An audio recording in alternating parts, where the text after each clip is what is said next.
Hello guys, welcome back to my channel. చాలా రోజుల తర్వాత ఈ వీడియో పెడుతున్నాను నేను. This is all about swimming. నేను సండే రోజు మా ఫ్రెండ్స్ ఒక ఫ్యామిలీ వచ్చినప్పుడు వాళ్ళతో స్విమ్మింగ్ పూల్కి వెళ్ళాము. జస్ట్ ర్యాండమ్లీ అడిగాను, మీకు వచ్చింది ఎలాగో నాకు కూడా కొంచెం నేర్పించు అని అంటే జస్ట్ ఫస్ట్ బ్రీతింగ్ ఎక్సర్సైజెస్ అలా స్టార్ట్ చేసింది. నేను చాలామందితో అడిగాను, బట్ నాకు ఎవరు ప్రాపర్గా నేర్పించలేదు. బట్ వీళ్ళు మాత్రం చాలా బాగా చెప్పారు. ఎవరో మీ క్లాస్లో చెప్తా.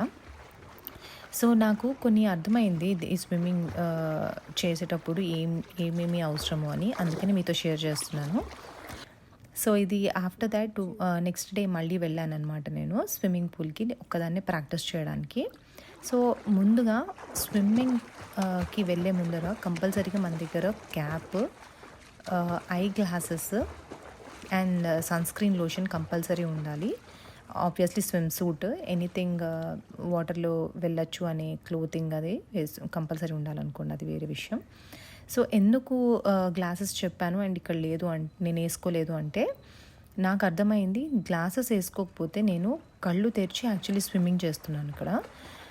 నాకు కళ్ళు తెరిస్తే చాలా కంఫర్టబుల్ ఉండే స్విమ్ చేయడానికి. కళ్ళు మూసుకుంటే ఏమవుతుందో తెలియట్లేదు లాగా ఉండేది. సో అందుకని కళ్ళు తెరిచి చేసినప్పుడు నాకు అంత ఫాగ్ లాగా ఫామ్ అయింది. అంటే ఏం బ్లర్గా ఏం కనిపించలేదు అనమాట. సో నాకు అర్థం కాలేదు ఏంటి ఇలా అవుతుంది అని చెప్పి.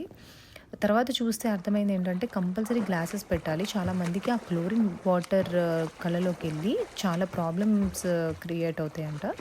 సో ఇవన్నీ చాలా ఇంపార్టెంట్ మనం స్టార్ట్ చేసే ముందర, అందుకనే మీకు కూడా చెప్తున్నాను. సో ఫస్ట్ నాకైతే నా ఫ్రెండ్స్ ఎలా చెప్పారంటే, ముందు నువ్వు బ్రీతింగ్ ఎక్సర్సైజ్తో స్టార్ట్ చేయాలి శ్రావ్య, ఎందుకంటే నువ్వు ఫ్లోట్ అవుతే కనుక you will feel more comfortable అని. సో సరే అని చెప్పి నేను ముక్కు మూసుకుని ఆర్ బ్రీత్ని హోల్డ్ చేసుకుని ఒక 10 seconds ఉండడానికి ట్రై చేశాను అనమాట.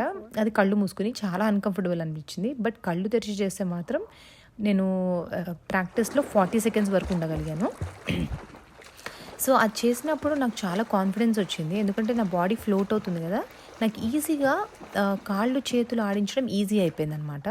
సో స్విమ్మింగ్కి ఫస్ట్ కావాల్సింది ఏంటంటే, మీరు ఆ బ్రీత్ అవుట్ అనేది, బ్రీతింగ్ని హోల్డ్ చేసుకుని వాటర్లో ఉండడం అనేది చాలా ఇంపార్టెంట్. ఇంకా మిగతా అవి మీరు చాలా ఈజీగా నేర్చుకుంటారు తర్వాత.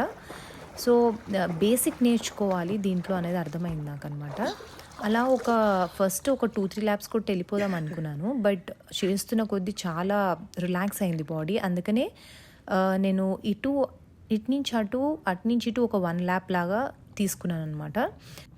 సో అలా నేను ఒక 5 laps వరకు కొట్టాను.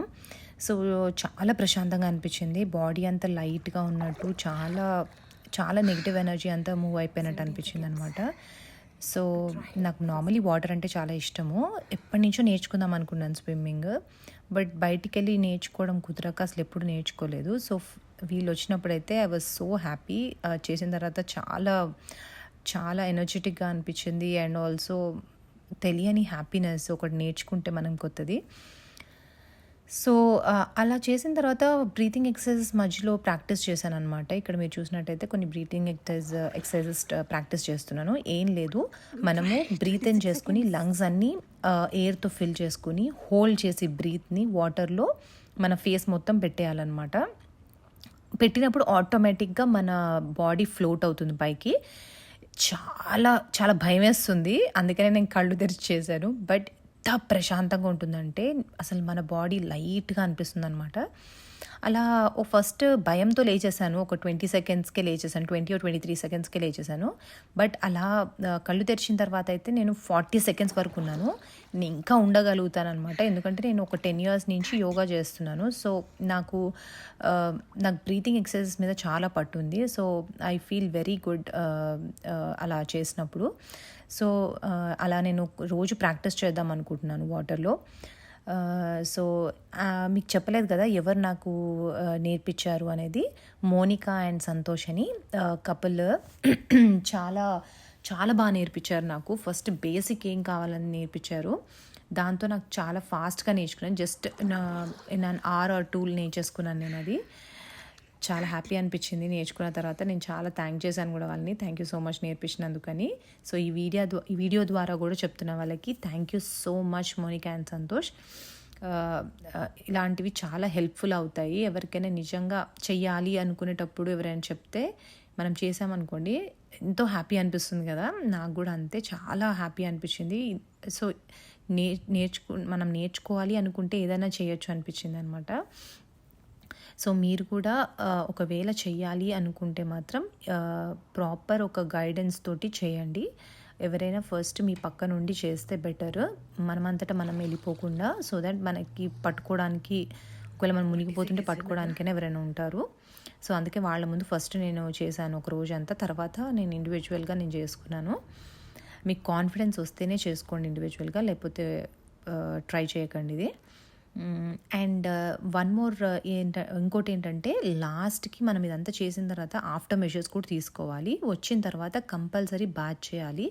జస్ట్ తుడిచేసేసుకుని వేరే డ్రెస్సెస్ వేసుకోకుండా కంపల్సరీగా ప్రాపర్ బాత్ చేయండి. సో దట్ మన ఒంటికి ఉన్న క్లోరిన్ అంతా కొంచెం ఏమైనా అంటుకుంటే కనుక పోతుంది.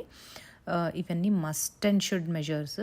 సో నాకు అందుకనే హెయిర్ క్యాప్ నచ్చుతుంది. ఊరికే తలస్నానం చేయక్కర్లేదు, హెయిర్ క్యాప్ పెట్టుకుంటే అసలు తడవదు మనకి. జస్ట్ కింద పైన కొంచెంగా ఫ్రంట్లో కొంచెం తడుస్తుంది అంతే, డీప్గా తడవదు అనమాట. లాస్ట్కి ఇంకొక 5th ల్యాప్ ఒకటి ఉంటే అది చేసేసాను అప్పుడు. దాంతో ఎండ్ చేసేసాను. సో నాకు మీతో షేర్ చేసుకోవాలనిపించింది, అందుకే నేను షేర్ చేస్తున్నాను. Thank you so much for watching. Me ideas ఏమైనా ఉంటే కనుక కమెంట్ సెక్షన్లో నాకు చెప్పండి. నేను అలాంటి వీడియోస్ కూడా తీయడానికి ట్రై చేస్తాను. Thank you so much for watching. Bye, see you in the next video.